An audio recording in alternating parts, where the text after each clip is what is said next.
mayong adlaw sa tanan dapat tayo lang yung problema ni kaning resolve the following into partial fraction and solve for a. Kaning 3x square plus 2x plus 1 all over x square plus x minus 2 all equals a over x minus 1 plus b over x plus 2. Atong pagyan ni kaning itong i-times ng x minus 1 o kaning x plus 2 kung mo answer ba ng x square plus x minus 2. Mao ning unang pagi kari. X plus 2 all times x minus 1. So, negative 1 times 2, negative 2. Negative 1 times x, negative x. X times 2, 2x. X times x, 1x square.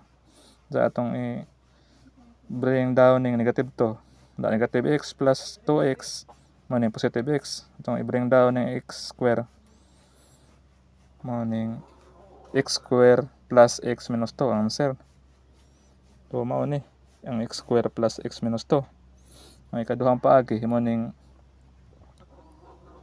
x square plus x minus 2 atong dividean og x minus 1 kung ang iyang answer x plus 2 basad.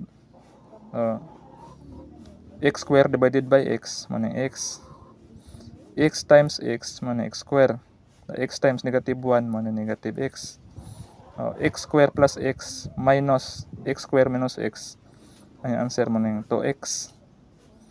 Itong i-bring down ni negative 2. 2x divided by x mo ning 2. 2 times x mo ning 2x. 2 times negative 1 mo ning negative 2.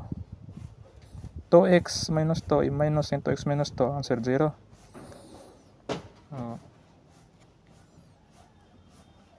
Sakto sad. Kaning x minus 1 i-times og x plus 2. Ang answer mao jud ning x square plus x minus 2.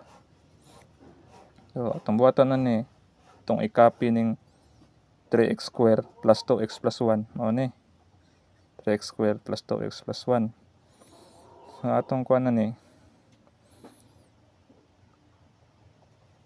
saan ni 3x square plus 2x plus 1 all times a atong dividean og x minus 1. Ang iyang answer x plus 2 all times a. So kanina pod ning 3x square plus 2x plus 1 all times b atong dividean sila og x plus 2.